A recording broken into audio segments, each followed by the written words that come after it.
Hoje iremos estudar o tema 6, linha invisível. A linha do contorno é um dos recursos da linguagem do desenho. Com ela, representamos a forma de um objeto. Podemos também representar uma forma sem utilizar a linha.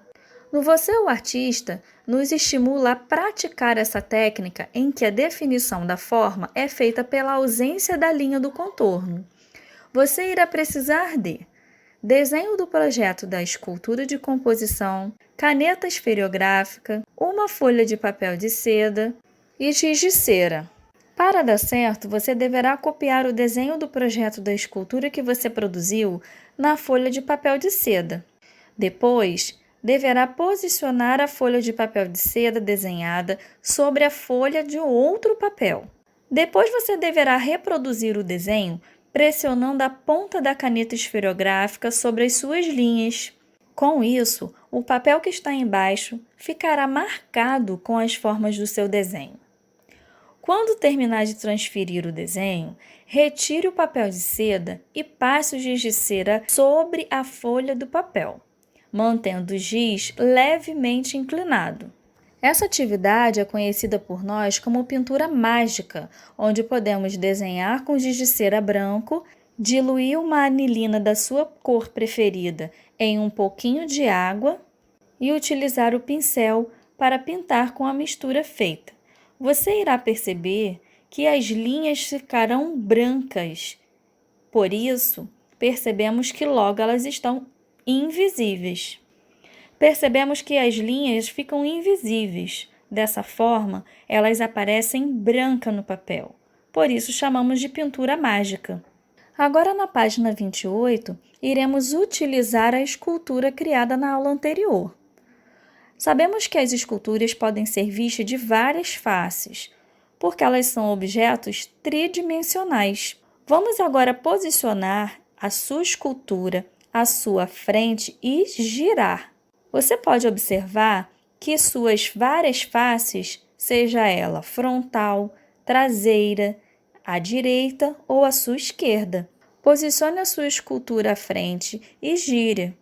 Você irá observar suas várias faces: frontal, que é a parte da frente, traseira, que é a parte de trás, a parte direita e também a parte esquerda.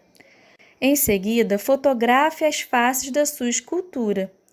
Pegue uma caixa de sapatos, imprima essas fotos e colhe nos 4 lados da caixa. Mas afinal, o que é uma figura tridimensional? As figuras tridimensionais são aquelas que têm 3 dimensões: comprimento, largura e altura, como por exemplo os cubos, as pirâmides, os paralelepípedos, os cones, os cilindros, as esferas. São formas também tridimensionais que nós aprendemos já na matemática. Enquanto os quadrados, triângulos, retângulos, círculos são as formas bidimensionais. Essas figuras elas podem ser ocas ou não. Na linguagem artística, as obras de pintura tridimensionais têm um efeito visual que nos dá a sensação de volume dos objetos.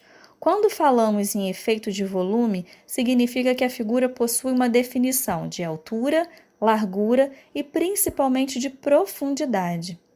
Agora nós iremos para o módulo 3, traçando cores.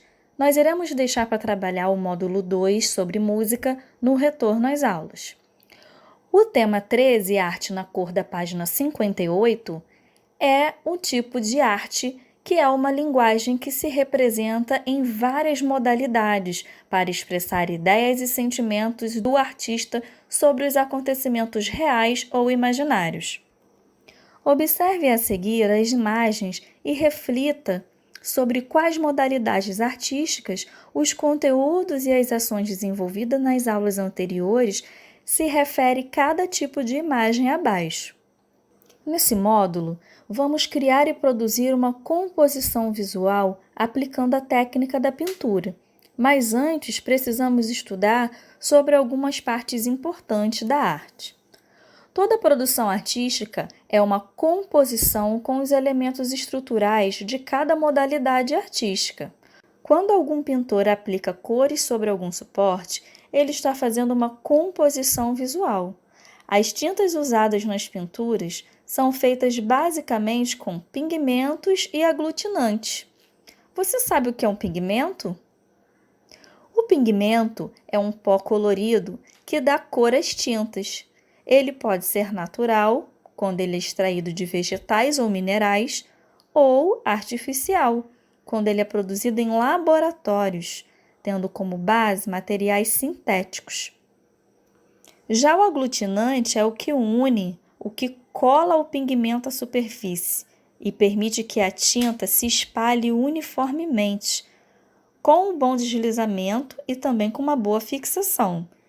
Ele é o grande responsável pela consistência e pela aparência da tinta. Na pintura, são utilizadas tintas de consistências variadas, desde a mais líquida até a mais espessa. Vamos ver alguns exemplos? Na página 60, nos mostra que a tinta aquarela tem como aglutinante a goma arábica, que é incolor e é aquela que seca rapidinho, né? Que a gente passa no papel e ela logo está sequinha. Dessa forma, a pintura fica mais opaca e não tem tanto brilho. A tinta guache tem como aglutinantes a goma e o gesso. Por isso, ela cria uma forma de uma camada sobre o suporte. A tinta óleo tem como aglutinante o óleo de linhaça. Portanto, ele desliza com facilidade e é mais brilhante. Demora também mais tempo para secar. Vamos ver aí alguns exemplos de obras de arte feitas com diversos tipos de tintas. Na página 61, no retrato do artista, você irá ler e interpretar como esses artistas fizeram a diferença através das artes plásticas, expressando seus sentimentos, suas emoções e levando a mensagem pelo mundo inteiro através das suas obras de arte. Hoje, no retrato do artista, se destaca o artista holandês Vicente Willem van Gogh. Nascido em 1853, filho de um pastor e de uma dona de casa que adorava desenhar. Foi uma criança calada e interessada na observação da natureza. Seu melhor amigo e confidente foi o seu irmão caçula, Theo, que o sustentou durante muito tempo e com quem trocou cartas regularmente por 17 anos, época em que Van Gogh morou em Londres. Sempre envolvido com os artistas, voltando de tempos em tempos para a casa dos seus pais, Van Gogh também gostava de se expressar através dos seus sentimentos e pensamentos em relação à vida. Ao lado podemos ver o seu autorretrato, denominado como Chapéu de Palha, uma obra de artes feita de óleo sobre a tela. No Para Saber Mais, também destaca-se um livro de Van Gogh. Este livro apresenta a vida e a obra de um dos grandes mestres da arte universais.